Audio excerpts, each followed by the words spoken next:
Hello and welcome to Indigenous Sessions. We're glad everyone is able to join us today. For those of you who are maybe not familiar with Indigenous and who we are, maybe you followed us because of Bret, or maybe you just scour the internet for different webinars. Indigenous is all about Christians getting digital, and we are a community that's passionate about helping people come to know Jesus through digital strategies. And there are three main ways we do that. One is by connecting people to other people on a common mission. One is through connecting people to projects on the cutting edge of missional innovation. And the other way is connecting people to strategies that can help them improve their own missional outreach. And Indigenous Sessions is a way of helping that strategies portion by helping connect you with people like Bret Staudt Willet, who works with InterVarsity. So before I introduce Bret, I just want to give people sort of an orientation as far as how this is going to work. Bret is going to give a presentation for about 30 minutes, and then after that, we're going to have a Q&A session. So during the presentation, any questions that occur to you, just type them in the questions box. You should find a questions box on the control panel of your software that you're viewing this on. And then just type those anytime you have a question, and then we'll see those, and then I'll relay those to Bret at the end of the session, unless you use a lot of emojis, in which case I'm just going to ignore it. So it is my pleasure to introduce Bret Staudt Willet. Bret is the Ministry and Digital Spaces Director at InterVarsity Christian Fellowship, USA. Thank you, Bret, for joining us. Before we get started, can you just tell us a little bit about yourself? Yeah, absolutely. I actually stuck a few slides on my PowerPoint, so I'll go ahead and show my screen, and we'll get in here. So let's see. So the first thing to know about me, I'm coming and joining you from Lancaster, Pennsylvania. I'm married. I have a almost 3-year-old daughter. You can see here in this photo here. This is about the normal view. She is running nonstop. The only time she stops running is to go to sleep. So yeah, so a lot of my non-work time is spent chasing her in the park, like we see here. Another thing about me, I am a tinkerer, so I have self-taught myself to fix just about everything in my house. I live in about a 110-year-old house, so there are plenty of things to fix all the time. But I love getting my hands dirty and just figuring stuff out. I'm also a cook. I love cooking. I learned from students about a decade ago doing campus ministry. And yeah, I'm at the point where I don't follow recipes. People tell me I'm pretty good though. Um, and yeah, and in the end, I tell you these things, chasing my daughter, fixing things around the house, and cooking, because I think being really comfortable and whole in who we are offline is really important as we dig in online, and that's something. Yeah, I want to leave you with, just to really embrace who we are. Yeah, offline. Uh, One of the highest compliments I've ever gotten was meeting up in a set of meetings with a friend with whom I talked many times online. We met up for a set of meetings in offline in physical spaces, and at the end of it, he said, "You know, Bret, you're the same person offline as you are online, and that's pretty rare." So I took that as the highest possible compliment. Just yeah, that just meant a lot to me. That I can come across the same way. So that's my goal every day, and something that I would leave you with as well. How can you be consistent between your online self and your offline self? All right. So I'm going to jump in. I framed my presentation part of this in terms of 4 challenges that I think are in front of us as we continue into this digital world, into digital spaces, and connecting with people online. So I'll kind of organize everything around these 4 challenges. The first challenge is clarity. We live right now in a pretty interesting time. We just don't really know what to do with words like online. It's just kind of all a bit foggy. On one hand, there's worry about all kinds of things. There's worry about deception, like the show Catfish. There's worry about the loss of intimacy, there's a whole slew of books about that, things like Alone Together and so many others. There's worry about the corruption of personhood, things like porn, violence, gambling, gaming of all kinds, and on and on and on. There's worry about our brains rotting. There are articles and books written about losing our depth of thought, how our attention spans are getting shorter, and on and on. There's worry about just the triviality of digital things or online things. People saying things like, it's just online, doesn't matter.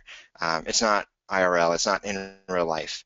And I feel like I hear that every day from somebody. And we can keep going. There's trolling and griefing and dogpiling, harassing, abusing, terrorizing, so much negative stuff online. And I don't want to minimize these things. I mean, this stuff is real. In many ways, the internet showcases the worst of humanity. I often say it's like a mirror. It's reflecting what's already true of us. It's reflecting what's already true of people. But it's not the whole story. The negative stuff is not the whole story by any means. The internet can be awful because people can be awful. But on the other hand, we've also embraced so many great things as normal now. It's normal for people to meet their spouses online. It's normal for people to get advanced degrees online. Actually did that. It's normal to keep in touch with our moms and our grandparents online, which I just think is wonderful, particularly having a small child. It's normal, I think, for a lot of us to discover generous communities online. And I could keep going about all the positive benefits. There are also people right now asking questions like, is there even such a thing anymore as offline? And if you want to see more about that, check out the Idea channel on YouTube. There's a fantastic video that they did about this question of, is there an offline? And I think the thing that keeps tripping us up is that we want a binary answer. Is the internet a good thing or a bad thing? Will it ruin us or will it save us? Is it a valid place to have relationships and do ministry or not? And as I wrestle with that question and try and break out of the binary, there are three ideas that have been helpful to me. The first core idea is this, and you can see it on the screen. All communication is mediated. And this has been really helpful to me as I've dug in. So even in real life, even in the IRL, even offline, communication is mediated. Even when you're face-to-face, even in intimate settings, it's still mediated. Now, there are lots of different ways that the mediation can happen. There are lots of things that are making the passage of an idea from my brain to yours. There are just lots of steps along the way. Communication is mediated by context, so the context where the message gets started and the context where the message is received. Communication is mediated by time frame. Is this a live communication? Is it synchronous? Is it asynchronous? Was it archived? Is it streaming? On and on and on. There's lots of time frames with our communication now. Communication is mediated by, obviously, the medium itself. So kind of within our body, there's lots of mediation. There are the ways we hear things, the way our neurons in our brain work or don't work. There are interpersonal things. There are things like age and culture, life circumstance, all kinds of other things. And then we start introducing technology, analog and digital, and on and on and on. And so medium really matters as we start talking about communication. So the idea, all communication is mediated. Second core idea, all media are real. And I think this is really important. It might feel really obvious, like of course they are. But I think the tendency we have is to say, like, well, it doesn't matter. Again, that dismissive, like, it's online, it doesn't matter. You're talking to somebody on Skype, it doesn't matter. You're texting, it doesn't matter. I'd like to throw out the idea, and bear with me, that all media are real. Just throw that out there. And so if we can agree on that, or at least, for a minute, suspend our disbelief, all media are real and valid. But the thing to keep in mind is that some are more appropriate and useful in a particular circumstance than others. And it all depends on what you're trying to accomplish. And so we need to be really intentional and thoughtful about that. And I'll say more about that in a few minutes. You have to be intentional about what you want to do and what you want to communicate. So if we could stop using things like in real life to be synonymous with life online or life when I'm not on the internet, start saying things that are more true to what you actually mean. Things like online versus offline, digital spaces versus physical spaces. In the end, we're really talking about real life, but a digitally mediated portion of real life. And I'll say that again, digitally mediated real life. And I think that's an important idea. We really want to get away from things like virtual versus real, or the dismissive, it's just online, it's just the internet, those types of things. We want to get away from that. Third core idea to deal with the fogginess of our age. All people long for unmediated. And this has been a really interesting idea as I've dug into it over the last year. With our physical bodies, we can never achieve unmediated. Because again, even if we're sitting in the same room and I'm looking at you, there's all the things that I see that maybe are or are not what you want to project. There are all the things that I hear that maybe are or are not what you're trying to speak. There's tone of voice. There's, again, the stuff happening in my ears and in my body and in my brain. So even as intimate as we can get in physical spaces, it's still mediated. And it, I think, prompts this longing. We want to know and to be known. We want intimacy beyond, anything mediated. And I think there are echoes of this whenever we talk about the Holy Spirit and the promise of the Holy Spirit and what God is offering us through the Holy Spirit. I think there's something about this unmediated presence that's really important. To me, as I read passages like Jeremiah 31, where God talks about writing the law directly on people's hearts, I just think, like, yes, this is part of the new covenant. This is part of this beautiful thing that God wants to do. Is to give us this unfiltered, immediate access, direct access, as little mediation as possible between us and the God who made us. And I think there's this deep thing in us that longs for that. All right, so these three ideas: all communication is mediated, all media are real, and all people long for unmediated. And so the challenge is clarity, and the takeaway that I want to leave us with is to be clear with our language. So again, to try as much as possible to say what you mean. It feels really awkward at first, I know, to start saying like offline and online, or digital spaces and physical spaces. People might look at you a little weird, but I think in the end it will help us a lot, and especially to get away from some of that in real life and it doesn't matter, that kind of thing. Okay, so takeaway number one, be clear with what you say. All right, our second challenge is engagement. And we're going to dig in a little bit more here to the all media are real. So go back to that slide. All right, so all media are real, but not all are the right medium for a particular thing. So here's this guy with a bullhorn. The bullhorn is a particular technology. It's not a digital technology, but it's a good metaphor for us. So megaphone is fantastic if you're trying to communicate to people that are far away, or a big crowd, or you need to get attention and give marching orders. The megaphone is fantastic for that. If you're trying to communicate to somebody intimate secrets, or that you love them, or gentleness, or those types of things, the megaphone or bullhorn is pretty lousy. It's a pretty bad technology for that kind of thing. So again, this is not an exact digital medium, but you start to see, like, right, of course, technology is great for some things and lousy for others, and we want to hold that in mind as we dig in more. So this is the tension that kind of eternally exists for designers of new technologies and platforms and ministry plans, and the users of those things. So here, this is my favorite sort of user experience diagram of, so some designer mapped out the sidewalks on this college campus. It's very nice pathways, they got trees along the paths, but the reality is students want to walk where students want to walk.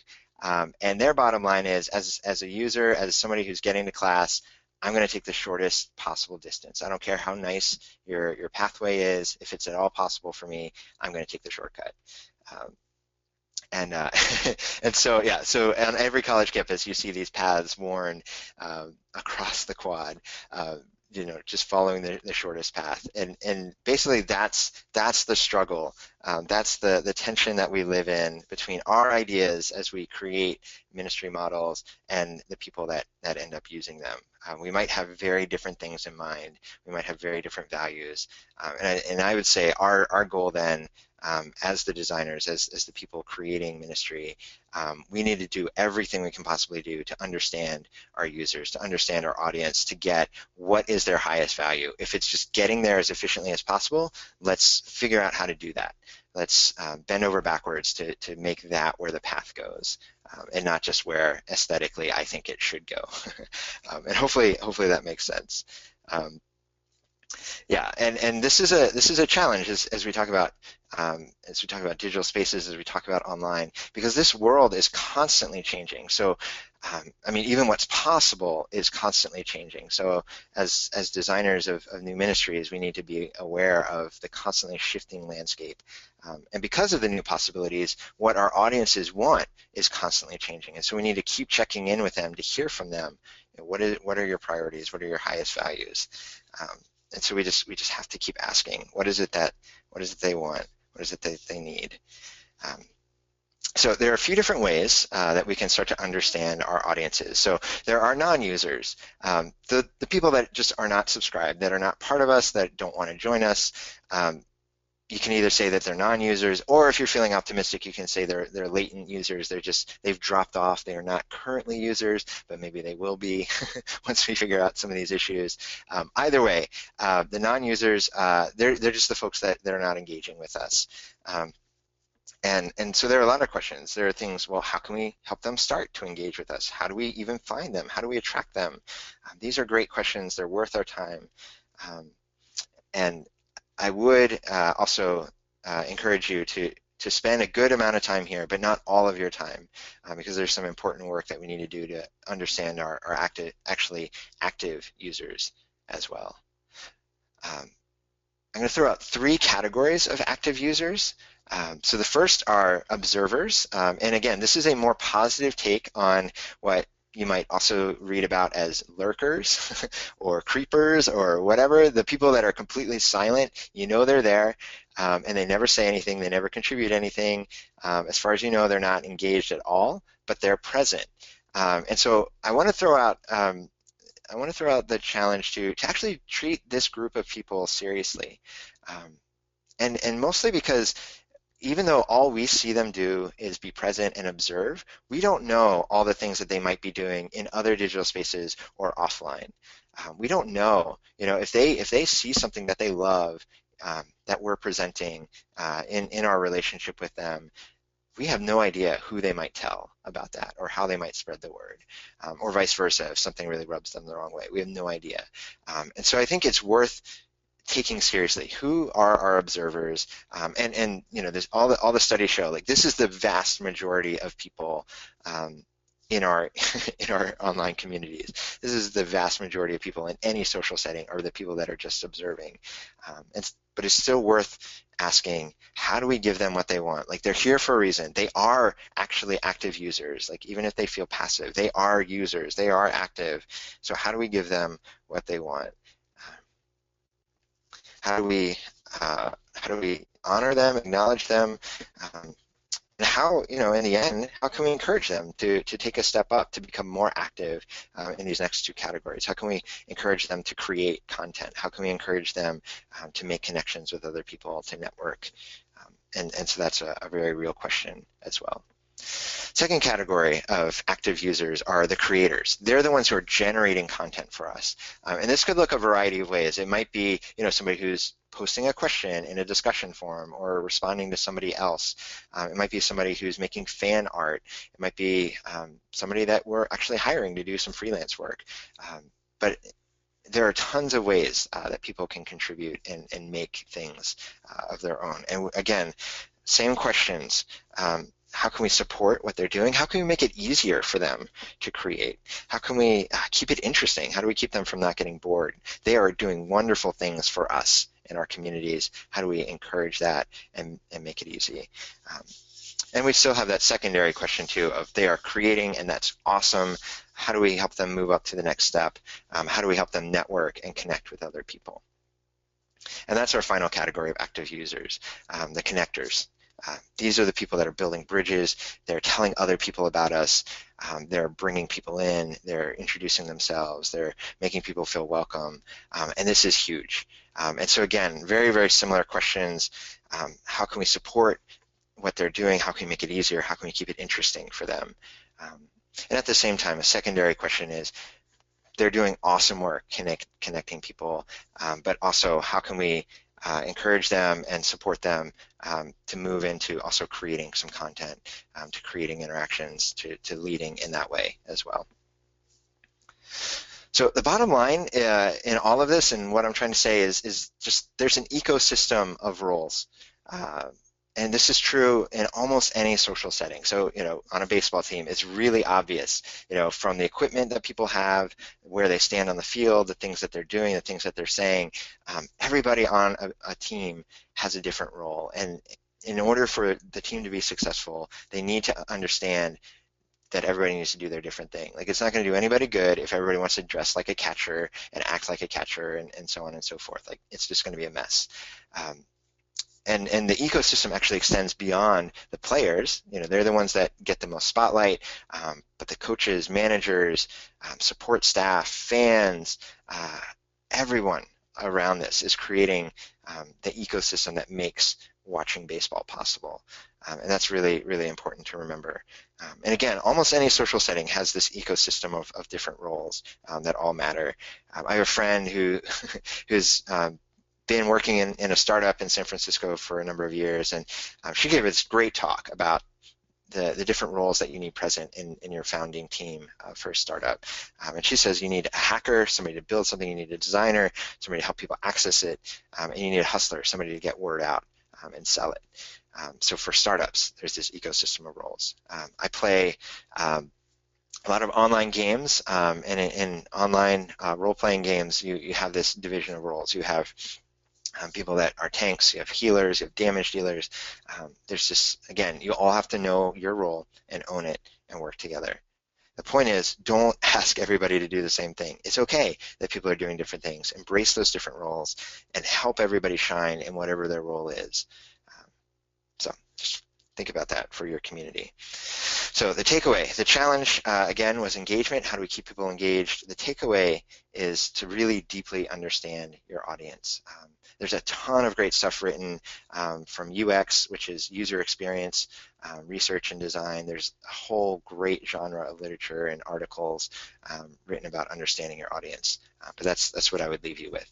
Understand what they want and try and make it as easy as possible for them to get that. All right, challenge number 3, motivation. So a little bit similar to engagement, but yeah, just slightly different angle coming at a similar idea. The main question here is, why would people want to be part of this community? How will they know when they're an insider in your community versus who's outside? And how does one move from the outside to the inside? Or vice versa, how does an insider become an outsider? And why would they do that? So the mechanics of how, and also the motivation of why. Now, some of the people I've been reading point out the problems inherent to even the language of community. So I want to throw out this new idea of affinity spaces and spaces in general. So it's the difference between having a basketball team, where you clearly define, this is our team, here are the roles, like I talked about a minute ago. We all know what that is. We have a uniform. We clearly know who's on our team versus who's on the other team, or who's just not a player at all. Like, that's very clear. And that's one way to approach basketball. But there's some problems with that. People get left out, people get traded, it's unclear, where loyalties lie. It's just always a little confusing. Another approach to playing basketball would be to just build a space where basketball can happen. So you build the court, and I think this is true just about anywhere you build a basketball court in the world, kids will come. If you build it, they will come, like Field of Dreams. If you build it, they will come. If you stick a basketball court somewhere, people will show up and they will play because they have this affinity. They have this similar interest playing basketball. They kind of get how that happens. The rules might vary. The way team makeups might vary. The game itself might look really different because there are lots of iterations and modes and different things you can do on a playground. But the idea is there's something basketball-like happening because everybody's attracted to this space. And so that's what I mean by affinity space. And so there are folks that would argue that affinity spaces are this incredibly powerful thing because it bypasses all this worry about community, who's on the inside, who's on the outside, how do you keep people happy, moving in and out. The main thing is like this is an attractional thing. People are attracted to the thing at the center. In math terms, it's a centered set, more worried about what the thing in the middle, and less worried about the boundaries. So it's not a bounded set, it's a centered set. And there are different mechanics to how these affinity spaces work. So we can get like really technical. There's some good articles out there if you want to geek out about this. But the basic idea is that an affinity space needs a generator. It needs something that creates the space. So a basketball hoop and a flat surface. That might be all you need. For the basketball affinity space. You need a portal. You need a way for people to access. So if nobody can find the basketball court, that's no good. If nobody can access it because there are fences or other dangers or something, that's no good. So you need something to generate it, and you need a portal, a way to access it. And then the experience of the affinity space is all based around the content that's there or the interactions that are there. And again, in terms of basketball, the content might be the particular type of basketball-like game that you're playing. Are you playing 21 or 3-on-3 or horse or whatever? Lots of basketball games you could play. So that's the content. Or is it the interactions? Is it the particular group of people that are there playing? And those are kind of two ways to understand the experience of that affinity space. So, of course, because we're talking about online communities, we want to talk about not just basketball courts, but we want to talk about digitally mediated affinity spaces. This is what I call digital spaces. So when I renamed my department in InterVarsity to Ministry in Digital Spaces, this is what I mean. I'm really saying Ministry in Digitally Mediated Affinity Spaces, which is just too long and unuseful. But the idea is that there are all these places that exist already online where people want to go because they're interested. Like this screenshot is from Minecraft. They're interested in a world of creation. They love a space to create. They love the open-endedness of it. They love the possibilities of what they can make. They love sharing that with friends. There are all kinds of reasons that people might gravitate towards Minecraft. And again, the generator is these tools that allow you to mine this world, to build things, to create, and to do that in almost any way imaginable. That's the generator. The portal are all the places where you can access Minecraft, believe it or not, through your mobile phone, through your console, through your PC. These are all the portals. These are the places to get in to Minecraft. And then the experience of being there is both the content, so it's the, it's the digging into the surface of this virtual world. It's mining materials, and it's also the interactions, it's the talking with people together. Okay. So the takeaway, third takeaway, the problem is motivation. The takeaway is to really understand your context. What is already built? Who's gathering there? How do they get there? What's their experience like when they get there? And your task is to critically examine both the spaces you're using as well as the ones you might want to create down the road yourself. All right, our fourth opportunity, and we'll go quickly through this. What are the blue oceans? Where are there calm, quiet swaths of water?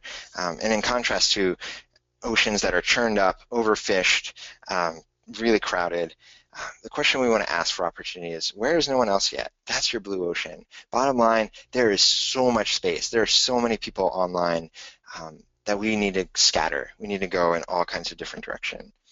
And we said earlier, if you build it, they will come. The problem is that lots of people have already built lots of things. Lots of places are already crowded. And so, so for the people who have already gotten started, who already have great content, who've already mastered marketing and SEO, we want to say, bless you. We commend you. Go do your thing. For the rest of us who haven't gotten started and are just looking around and feel like there are some places that are already just really crowded, it can be hard to be a newcomer. It can be hard to figure out how to maximize your SEO strategy and to outmarket other people, or to create great content from scratch. Some of that can be really, really hard. But I would say the takeaway is maybe you don't build something right away, but what if your goal was to go to them? Maybe you don't need to create your own basketball court. Maybe you just show up to the basketball court that's already there, and you build relationships, and you jump into the game that's already going. And that's I don't know, that's the approach that I see in Luke 10 as Jesus sends the 70 out. He doesn't give a lot of directions about where to go, perhaps because they're literally surrounded by towns that haven't heard about Jesus. And so he just says, go in any direction, pick a place. And then when you enter, just find a group that welcomes you. Find a house that welcomes you and stay there. And that's it. So just pick a direction, go, and find a place that welcomes you and stay there. In contrast, and again, there's so many people online that this shouldn't be too hard. The contrast is, if you're not welcome, just wipe the dust off your feet and move on. And I think this is a really important skill for us as we enter online relationships. This brilliant comic from XKCD captures it so well. You know, in the end, like, you could waste your entire life arguing with trolls on the internet. And it's really important, I think, for us to maintain the discipline of let it go. Log off, go to bed, and do that. You know, it can feel really tempting to, like, if I just put in a few more minutes, I can convince this person. I would say hold that intention. Really think about, who am I not talking to because I'm arguing with this person, and ask yourself, are they ever actually going to be convinced? That's an important question. All right. So you may have noticed we had a dandelion on the cover of this indigenous session. And I just have this profound admiration for dandelions. The architecture just is fascinating for metaphor. You know, you think about a dandelion, there's this taproot that digs deep, it draws up nutrients, it can break through even the hardest soil. It's like spiritual formation. It's this just fantastic thing, and the whole plant depends on the taproot. And then you have this hub, you have the stalk that shoots up, you have the center of leaves, and they bring nourishment and, yeah, make everything possible. And then you have the seeds. You have all, you know, these numerous tough little seeds that are durable, that can grow anywhere. But the real genius, I think, in the dandelion are the parachutes.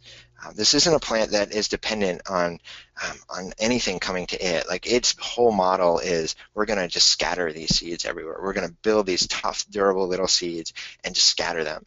And these things can grow anywhere there's bare space, anywhere there's a waste patch of land, a dandelion will grow, including some nice lawns too. But that's not their fault. But they're just built to be scattered, and scattered far and wide. It's not a linear process. It's not neat, but it saturates. It will fill an entire area. And again, it's not just like well-tilled soil. It's every bit of wasteland out there. Dandelions will fill. The bare patches, dandelions will fill. I just think that's awesome. All right, so I wanted to quickly end with a case study of what I've been up to with InterVarsity. So we started by tackling gaming. So we started talking about ministry in digital spaces, and of all the things out there, you know, from all the different social media, social networks, more artistic spaces, I wanted to start with gaming. And there are a few reasons. I think there's this tendency to think, like, well, I have access to the internet, therefore I can do ministry on the internet. Kind of nice and refreshing about games that don't let you get away with that assumption. Basically, games are saying, no, if you want to participate in this gathering of people, if you want to be heard, you need to contribute something. It doesn't always have to be, you know, the best player. Like, not everybody can be the best, obviously, but you need to contribute something. So again, this ecosystem of roles is really, really important.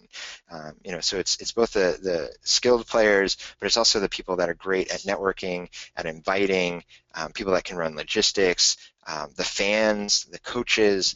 I mean, there's just so many roles to play. So it's not that you have to be the best gamer, but you have to love games and be willing to put in work towards whatever your role is going to be. So that's a great thing. Like, you just can't shortcut that with games. Like, you have to take it seriously. You have to prove yourself a worthwhile contributor.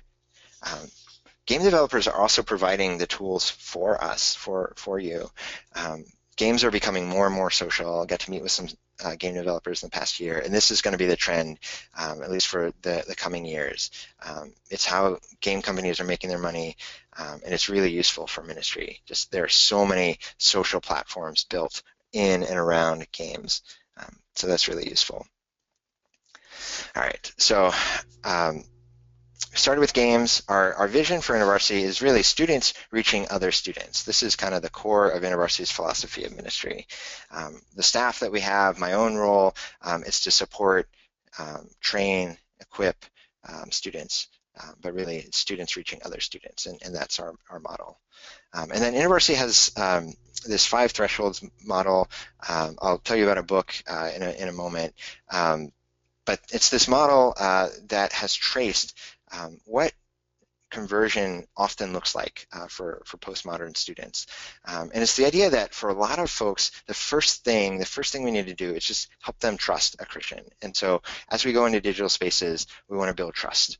That's just the simple posture of, like, how can I prove myself to be trustworthy? Second thing is to prompt curiosity in who Jesus is. Third thing, help them open their lives to change. Fourth, help them start seeking actively the kingdom of God in the person of Jesus. And then fifth, to help them follow, to make that decision and commitment to actually give their lives and follow Jesus. And this is sort of the model that we're taking as we enter into these digital spaces, as we go into games. We want to think about building trust, curiosity, change, help them seek and follow. All right, so I wanted to end with a bit of homework. So again, the 4 takeaways, and then a book recommendation for each. And these are books that have been hugely meaningful to me, and I hope will be useful for you. But again, the takeaways, the books are here, I'll let you do them. But the 4 takeaways are: be clear with your language, understand your audience, understand your context, and I would say go to where people already are, go to them. So I think we're going to move into some Q&A. I would end also by saying, feel free to be in touch. My email and Twitter handle are at the bottom of the screen. Yeah, we can launch into Q&A. All right, thank you so much, Bret. A lot of great content to go over, and we're happy to get those book recommendations as well, so we can do further learning. We do have some questions, obviously. The first question is from Marilyn. She's asking if you can describe what InterVarsity has created to move someone from being a non-believer to a believer to multiplying disciple. Yeah, we have, I guess our most robust model is called a developmental pathway. And so that's actually thinking about people moving from the crowd to a more intent seeker, which 5 thresholds that I just had on the screen, that's where they would fall. And then a follower to a leader of leaders, to what we would call a world changer. So we've done a lot of work along that pathway, the developmental pathway. So anyway, there's a lot that we could dig into there, but there are resources that InterVarsity's been working on. Great, thank you. We have a comment from Nicole saying you gave great advice on walking away when there seems to be some kind of conflict. She said she's always fighting the temptation to continue that debate. And her question is, when you can tell that a person is kind of asking questions from a place of debate rather than actually seeming open to understanding, do you recommend just not getting into that to begin with, or how do you normally approach that? Yeah, I think there's definitely a space for healthy debate. I think, again, some of these questions of context and medium itself are really important. So like I think it's easier for a lot of us to have our imaginations captured by offline examples. So if you think about offline, if some random stranger walks up to you, on the city sidewalk and wants to start debating, chances are you're not going to give them a ton of time. You're going to think it's weird, kind of creepy. Maybe if they approach you in the right way, like you're up for it. Like, if there's some way that they disarm your your sketched outness. But that's different than, if a family member wants to get into a healthy debate. Although if it's a family member that is always wanting to healthy debate, you might start moving to the walk away quickly. But if you're going to a place like you're in a classroom, then you kind of get like, well, actually, that's what this space is for. That's what this medium is about, is for healthy debate. That's why I come to class. And so I think evaluating where are your I'm going to take this off. Okay, so where is your interaction happening? And not just online, but which particular place online is this happening? So I kind of find like Facebook is a terrible place for debates to happen. I think because it's kind of an echo chamber, because you're primarily connected to people that are already your friends or acquaintances. So I just find the debates are really, really unhelpful. I've yet to see a really great conversation, persuasive conversation on Facebook. I know that a ton of abuse happens on Twitter, but I love Twitter because I also see much more healthy stuff happening there. And so again, like, it's not that every debate on Twitter is going to be good. You still need to know when to walk away, but it tends to be a better platform for that. And so again, it depends on who it is too. Like if it's a complete stranger who comes at you aggressively, I might say walk away very quickly. If it's somebody who genuinely is asking questions and seems like they want to learn, I'm much more patient with that. Great, thank you. What's your strategy in opening people's perspective to digital spaces as a valid medium for ministry? I know there's a lot of people who are just skeptical about digital ministry, period. Yep, absolutely. Yeah, I feel like I'm still hitting this all the time, and it's not the people you think. Like, it's people who are on staff at InterVarsity. I get the question from all over.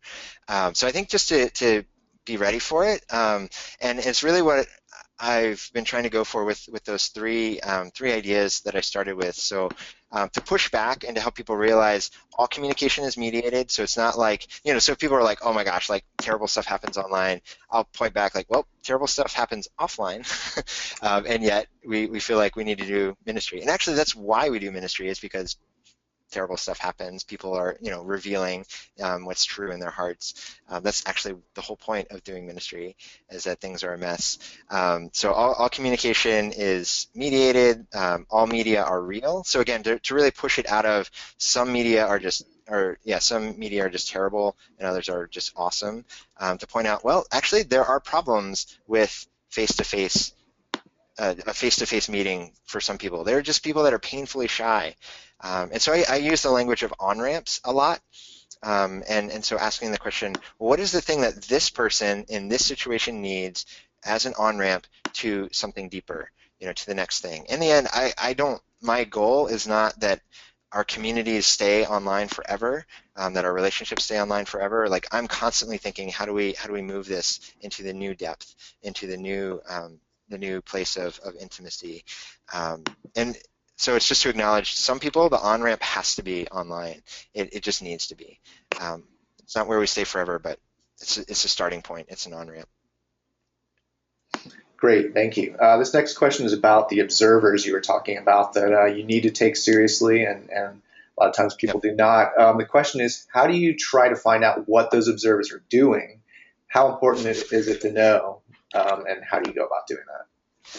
Yeah, I think there's a variety of ways. So again, if the observers are people that keep showing up, you have metrics to know. So there are ways to measure, like, well, when do people show up more often than others? Like, again, without trying to make those observers create or connect, you can see, well, when do the most people show up? Let's plan our webinars for that time, when the most number of people are likely to show up. Or if you have content, like, which actually observers are often looking for great content. So if you have content that you can share with observers, just notice, well, what things are getting clicked on the most? What parts of our resources are being accessed the most. And even if our observers, are so reticent that they won't tell us that if we ask them in a survey, we can still notice what are their habits as they visit our mobile apps or our web spaces. And then, okay, so great, everybody seems to be clustering around a particular theme of content. Let's generate more of that content, or let's do a webinar based on that content, or that kind of thing. So a lot of it's, in the tools that are already in place for developers, mobile and web developers. It's just paying attention and then communicating that to your designers and say, okay, so we need to follow these, these trails to keep engaging those folks. They're going to be quiet. We're not going to hear from them, but we notice they're voting with their clicks. So let's offer that to them. Great, thank you. This next question is from Josh. Can you give some concrete examples from your role in InterVarsity that illustrate how you went to those that are already in community online? Yeah. So I'll start with gaming because again, that's where we've put a ton of time this summer. I personally am playing the MMORPG Elder Scrolls Online.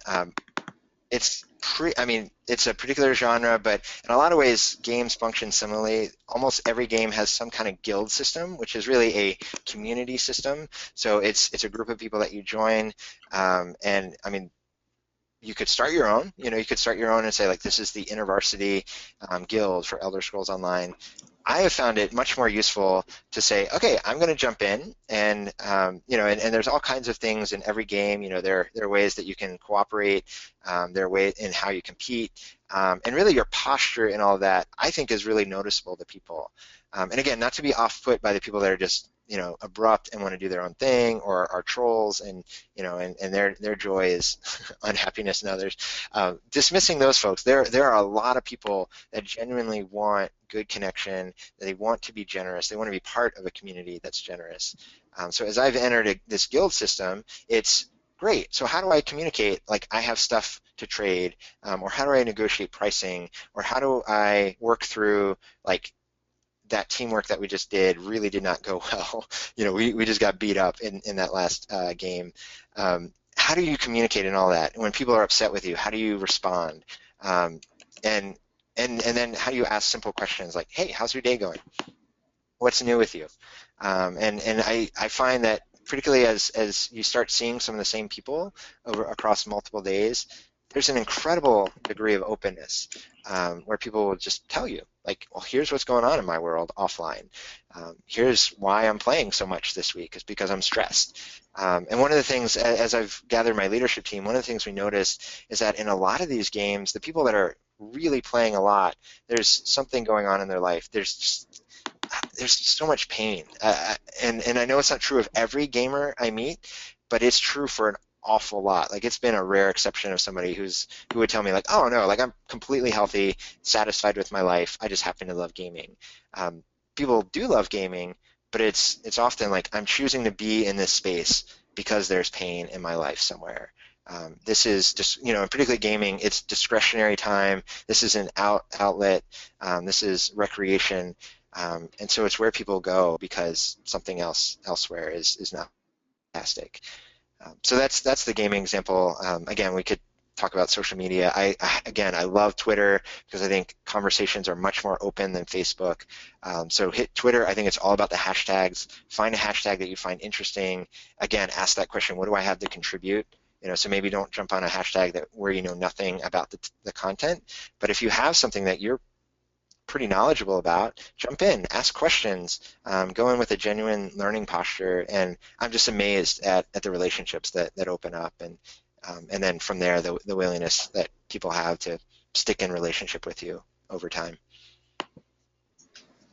Great, thank you. We have time for one more question. This last one is from Miharat. He's asking, how often do you review your user-based data from the online communities and initiate change? Mm-hmm. Yeah, so I would say, so I'm very much in a startup, so I should say that. So this is a new initiative for InterVarsity that I'm leading for the last year and a half. So I've done very little building my own platforms at this point. So, that'd be a much better question for Indigitus or Crew or, I know like American Bible Society, Focus on the Family. There are a lot of folks who've generated and created their own communities that could answer that question a lot better. I haven't wanted to spend my time there. As I looked out, to see where the blue oceans were, I saw great Crew and Indigenous are doing fantastic work, building content, creating these networks. That's not what I want to do. I don't want to replicate that. So for me, it really has been I'm training and equipping and sending people out to do this relational ministry and evangelism. So yeah, so yeah, I don't do that at all yet. Okay. I am going to throw in one more bonus question because I think it's a great question. Can you give an example of how you've ministered in the midst of gaming? So you're in the middle of gaming with someone and you're using this opportunity to minister to them. Um, let's see. Yeah, there are a lot of stories. So again, I think it's a lot of games are building social platforms around their games. For me, I like to play games where there's a chat feature built in. So then it's if I'm playing something more like League of Legends where the gameplay is really intense, it's in the queue. You have to wait 15 or 20 minutes in between matches, and in that time, to chat and to ask questions, and then particularly with people I know, to follow up and keep track of, oh yeah, you told me this last time. You told me you were looking for a job. So ask both like, how's the job search going, but also like, how are you doing as a person in the midst of that job search? What was today like for you? How do you reflect on those types of things? And to ask some of those questions that are really drawing people out into something deeper. Yeah, and as that progresses, then to share a little bit more of, again, to prompt that curiosity is like, well, actually, like, Jesus values us more than just, for the work that we produce. And start to introduce these kind of intriguing statements, and primarily ask questions, but to start providing, yeah, the things that are going to draw questions from them. And I view that over time in most cases. There are occasions when, you just see somebody who's like desperately looking for an audience, who's just clearly hurting. I mean, you can move a lot quicker, but for me, it's been a lot of the over time.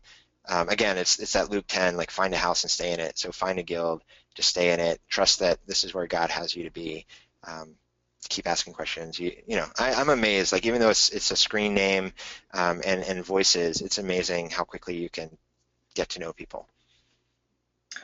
Great. Thank you, Bret. I know there are more questions, and I know there's people are going to want to look at your slides after the presentation and be able to access this later on. I just want everyone to know that we will shortly be posting both a recording of this as well as Bret's slides online. It will be on. You will be able to find them on indigenous.org/sessions, and then from there you'll find Bret's session, and it'll be in there. I also want to tell you about our next upcoming session. We actually have the next one is next week. That was in Spanish. If you speak Spanish, you'll want to check that out on the 29th. But if you only speak English, then the next English session is going to be October 29th.